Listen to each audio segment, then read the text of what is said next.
क्या जर्नी रही है मेरी जिंदगी की, फ्रॉम फट्टू टू खतरों के खिलाड़ी। मैं यही कहना चाहूँगा कि ये जो रीज़न ही मेरा ये करने का था कि मैं ज़िंदगी में एक्चुअली थोड़ा सा फट्टू हूँ। वो दिखता नहीं है मेरे को देख के हाइट बॉडी की वजह से, लेकिन थोड़ा सा फट्टू हूँ। और जाने से पहले मैंने सोचा था कि जो जो मेरा टिक करना है मेरे को मेरे बॉक्सेस में, उसमें से एक ये बहुत इंपॉर्टेंट जर्नी थी।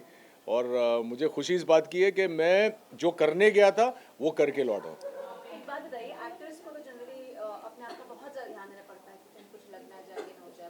दे are generally in love with their body because they are supposed to be in love. हम चुप रहेंगे, हाँ या खिलाड़ी इज लाइक अपने आप को जोखिम में झोंक देना। लेकिन जहाँ तक love in my body, I love my body, लेकिन I think my body doesn't love me too much. इसीलिए आपने सुन तो लिया होगा सभी ने कि मुझे इंजरी हो गई थी वहाँ पे, और इंजरी भी ऐसी हुई कि मुझे लौटना पड़ा। लेकिन मैं इस इंजरी के बारे में ज़्यादा बात नहीं करूँगा। होता है, हमारी ज़िंदगी में रुकावटें आती हैं कभी कभी। इंडस्ट्री में इतने सालों में इतने सारे स्टंट कर लिए कि ऊर्जा पुर्जा सब टूटा हुआ है। लेकिन मलाल इस बात का है कि खतरों के खिलाड़ी में मेरा जर्नी थोड़ा सा मुझे कट शॉर्ट करना पड़ा। बहुत मज़ा आ रहा था सबके साथ में, सारे स्टंट्स करके बहुत मज़ा आ रहा था, लेकिन अनफॉर्चुनेट था वो। But I wear it like a war scar. सबसे ज़्यादा कौन सा स्टंट अवॉइड किया आप लोगों ने? मैं लड़कियों से ज़्यादा बात नहीं कर रहा था, ये एक स्टंट मैंने अवॉइड किया क्योंकि पीछे अपनी पत्नी को छोड़ के गया था और वो टेलीविज़न पे ये शो देखेंगी।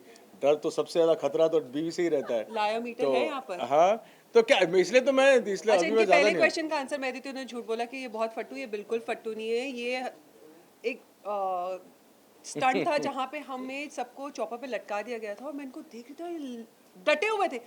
हमारे हाथ पैर दुखने लगे ऑब्वियसली बिकॉज उन्होंने chopper and everything and he was there.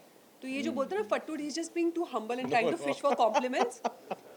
Another place जहाँ पे इनको शेरों के बीच में और ये करे और मुझे लगा oh my god mister Roy you are very strong. तो he is just trying to fish for compliments कि आप जब शो नहीं देखो और यार। बोलो कि सर आपने इतना अरे अच्छा वाह किया। वाह, क्या अच्छा किया। हाँ, ये हो और सकता है। ये लड़कियों से बात कर रहे थे, मैं बता देती हूँ। नहीं, कतई नहीं है, बिल्कुल झूठ है। आई नो, लेकिन नाइस वे। हाँ, इन नाइस। बट या बोलना तो नहीं है। हाँ हाँ, बोलना बिंदास है। How was the experience? कुछ अगर आप शेयर करें। I think it was a life-changing experience. At least for me, it has made me more humble because मैं बहुत ही hyper person हूँ। अब ये शो ने मुझे समझा दिया है कि whatever you do, think and then do it, because स्थिरता जिंदगी में बहुत important है। तो ये शो is life-changing. आपके कौन से बेस्ट फ्रेंड बने इस शो में? कौन बने बेस्ट फ्रेंड आपके? मुझे पूछ रहा है कि इससे पूछ रहा है? आप दोनों से पूछो। आप दोनों बता दीजिए। मेरी बेस्ट फ्रेंड तो ये बनी, यही बनी बेस्ट फ्रेंड। मैं Shit, बता मुझे नहीं भी सकता हूँ यही क्यों, बोलना पड़ेगा। लेकिन नहीं नहीं मेरे तो पहले ये जवाब दे दूं, उसके बाद मैं जवाब दे दूंगा। No, I'll tell you.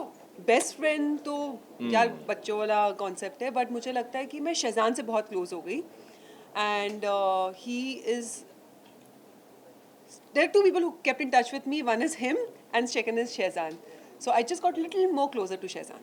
और it's very amazing that she is given this answer, क्योंकि मेरा जवाब तो वही है कि मैं शीजान से बहुत क्लोज हूँ। शीजान से मेरी मुलाकात जब हुई तब ऑब्वियसली मैंने उनके बारे में सुन रखा था, पढ़ रखा था, what ever he is gone through in the last 6-8 months। और मुझे बहुत बुरा भी लगता था कि ऐसा किसी के साथ कैसे हो सकता है। और जब मैं उससे मिला, मैंने एक ऐसे लड़के को देखा कि जिसने अभी ज़िंदगी शुरू की है, तो उसके लिए कहीं ना कहीं I had a very warm corner of my heart reserve for him, which he is is always actually one friend जो मुझे लगता है कि हम सबकी जिंदगी हाँ, में होना होना चाहिए. ही चाहिए। Is that nice person.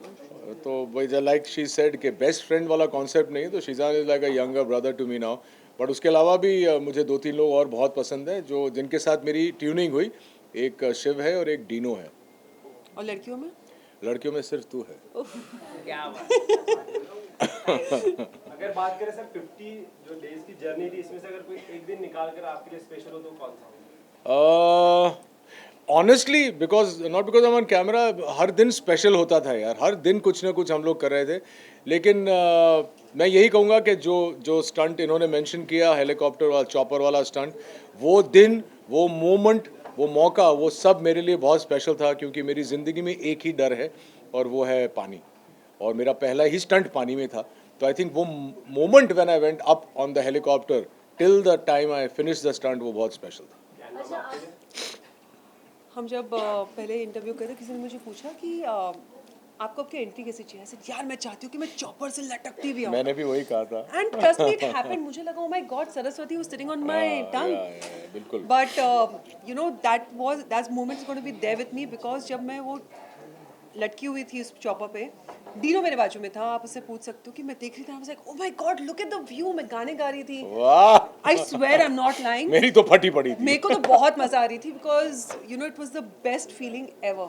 So that moment is going to be there for me till the time something bigger happens in that. अच्छा, आपको बहुत सालों से लोग देखते आ रहे हैं, जी, बहुत जी। प्यार मिला है आपको टेलीविजन इंडस्ट्री में, बहुत सारे लोगों ने। आप जब मिलकर देखते हैं तो खतरों के खिलाड़ी लोगों की नज़र में कितना 1 2 3 4 पर आएगा? क्योंकि स्वाभिमान तो मुझे लगता है नंबर 1 होना चाहिए। हाँ, स्वाभिमान तो खैर मेरे मरते दम तक नंबर 1 ही रहेगा लोगों के लिए और मेरे लिए भी, क्योंकि पहला जो बच्चा होता है वो हमेशा स्पेशल होता है। लेकिन मुझे लगता है खतरों के खिलाड़ी में मेरा जो सफ़र रहा है और जब वही जनता मुझे खतरों के खिलाड़ी में देखेगी तो बहुत उनको there will be a smile on their lips, क्योंकि जिस तरह से मेरी जर्नी रही है, मैं ज़्यादा नहीं कहना चाहूँगा, I want them to see it, लेकिन बहुत ही अच्छे तरीके से मैंने सारे स्टंट किए हैं।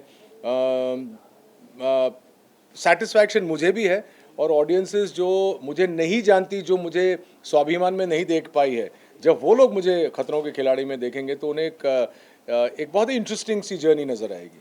I hope. Last question, guys. Both of you guys, खतरों के खिलाड़ी से रियलिटी शो करने के बाद और भी बाकी सारे रियलिटी शो के लिए दरवाजे खुल जाते हैं। क्या कुछ है आपकी कुछ तरफ से कोई हिट मिल सकता है हमें बिग बॉस की तरफ रुख करने का उम्मीदें हैं? सुनो, मैं बहुत रोती हूँ। मैं बहुत रोती हूँ। मतलब ऐसे मैं हूँ physically strong but I cry too much, तो यार बिग बॉस को क्या कंटेंट मिलेगा? मैं किचन में ये गार्डन बहुत में अच्छा मिलेगा यार, No, जैसे ही यार, I रोएगी cry- ना ना ना नो नो नो नो, ना I genuinely cry too much. वो बोलेंगे यू लोग वो क्या रुदाली नाम दे दिए मुझे पीछे, तो क्या बात करने। I am too pretty for Rudaali. तो क्या सर आपका पानी का डर खत्म हो चुका है वहाँ से? अब बिल्कुल पानी का डर खत्म हो चुका है और वो एक जो चीज़ अगर मुझे तो लगता है कि भगवान ने स्क्रिप्टिंग ही ऐसी की है कि मेरा वो डर कंप्लीट हो जाए, खत्म हो जाए। Thank you guys. Thank thank you guys, thank you guys, thank you guys. Thank you.